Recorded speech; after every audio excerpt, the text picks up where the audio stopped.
Hello everyone and welcome back to Lucky Loaders 15, where I'll be giving you 4 tips for tomorrow's horse racing action. And for our first tip, we are going to be heading to the all-weather at Lingfield, where we're going for the 2 o'clock. This is going to be an extra selection, and I'm going with Creek Harbour here for Angus Villiers, claiming 5, and he's riding for Adrian Wintle. Now this horse is now down to his last winning mark of 55, which I think is fairly workable. Now, the last time we saw this horse, he finished 4th at Wolverhampton. When he had a wide draw that day, he was drawn in stall 10, and over the sprint courses at Wolverhampton, being out wide is never a good sign. It's always a negative, in my opinion, and he had a wide trip throughout, even though he was handy up there, making the run-in prominent in the first wave.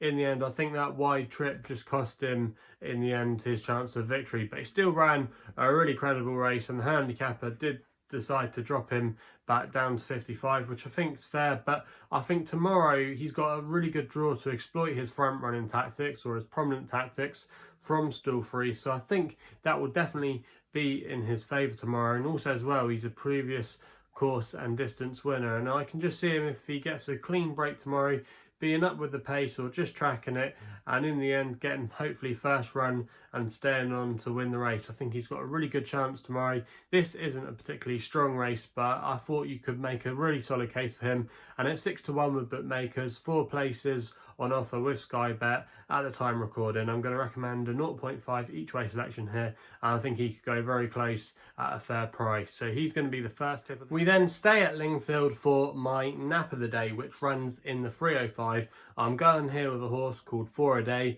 for Oisin Murphy and Rob Millman. I couldn't believe the price of this horse. At the current time recording is 11 to 2, and I thought should arguably be shorter in the market, should be up there vying for favouritism. Now this horse I thought ran a credible race last time at Nottingham, in a race where I think it will work out eventually quite well. I remember we actually put up the 5th place horse at Musselburgh last week, and that horse absolutely hosed up. It was a comfortable winner for Nigel Tinkler, and it was good to see that form boosted. But I thought the race that was run at Nottingham a couple of weeks ago was actually a good one for the grade, and is one that's going to work out okay. I know that the first place horse was well beaten next time out, but he was stepping up a lot in company. But I think for the grade, it wasn't a bad race at all, and I think it's one to keep an eye on still over the next couple of weeks. But I thought it was a fair performance from Adaay, and I don't know really why the handicapper decided to drop this filly a pound, but down to a mark of 66, I'm not complaining, as this horse actually won off this rating in a novice race in a small field when there was only 5 runners that day over the course and distance. And I just think the race tomorrow could tactically suit Adaay. Now, she's a hold-up filly. She likes to come off a strong pace, and I think she's going to get that tomorrow. You're going to have Virginia playing for John Quinn, drawn in stall 1. I imagine she'll go hard very early on, and I think she'll set it up for the closes.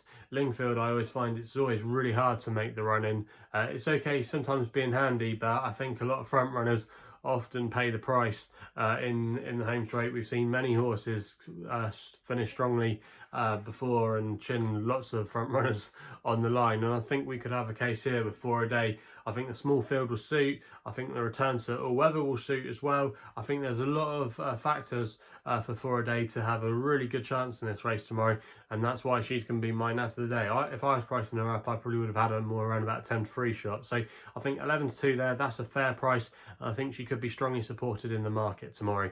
We then go for a jump selection over at Fakenham, where they've got the Norfolk National tomorrow, and this is actually where my next best is going to be coming from. It's the 425 at Fakenham. We're going with Strictlyadancer here for Jack Tudor, claiming 3, riding for his boss Christian Williams. Now this horse at the time recording was available at 5 to 1. I'm going to recommend the Dirty each way here at 0.5 each way, and 4 places are being paid at that price with Paddy and Betfair. Now this horse has done quite well for Christian Williams over the last year and a half or so.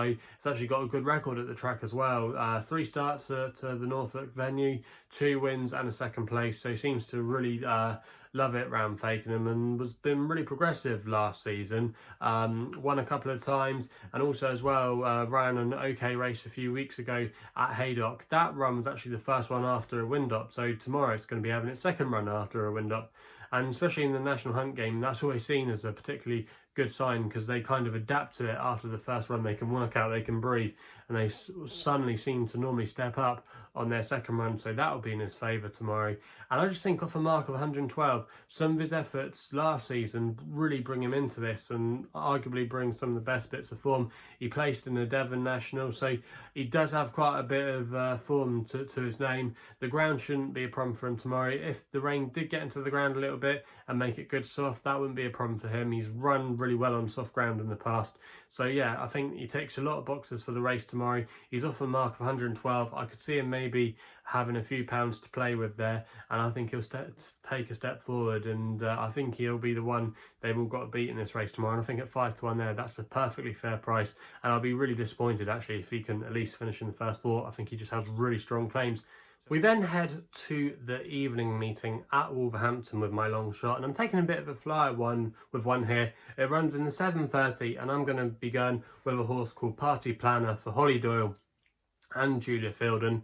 Now, at the current time recording, this one was available at 12-1.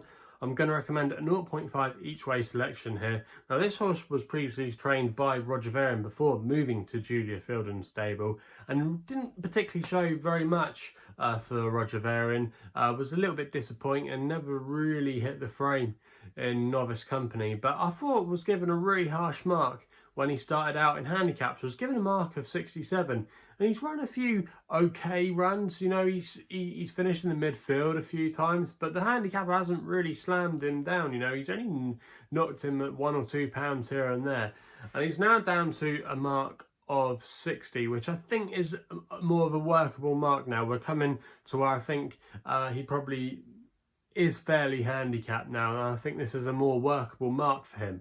Now, I thought he ran last time a lot better than the bare result suggested at Newcastle. That wasn't a bad race. The second place has come out and won since at Pontefract, so it's nice to see the form get a little bit of a boost there. But that was over 1 mile and 2 furlongs that day, and he was badly outpaced, but he did find in the end, and he was rallying again. Now he's stepping up in trip tomorrow an extra 3 furlongs to 1 mile and 5 furlongs, and arguably I think this is more the correct trip for this horse. And this is not a particularly strong race on paper. A lot of horses you would say that just haven't shown that much, but I thought Party Planner here was now down to a fairly workable mark, and you would hope with his pedigree that he would at least be better than this. Obviously he hasn't shown too much so far, but I just think going up in trip tomorrow in what looks a weak race and an encouraging run, I thought, at Newcastle, it was something to build on. I think he could step up on that, and I think he's got a really good chance of finishing in the first 3. I think he will run a better race, and he'll build on that. And for me at 12-1, I think he's a fair each way price there, and he's going to get my nod as my long shot of the day. So that's Party Planner in the 7:30 at Wolverhampton. That rounds off the video then for tomorrow's racing. If you're still enjoying these videos, remember to hit the thumbs up, remember to subscribe. Really appreciate all the support and feedback you give. Also as well, if you want to follow me on social media, you can do so on Twitter, where my handle is at LuckyLoader15. And if you want to find out a little bit more about myself, my website is www.chrisloaderracing.co.uk. So please gamble responsibly. Hopefully we can have some winners tomorrow, and we'll be seeing you soon.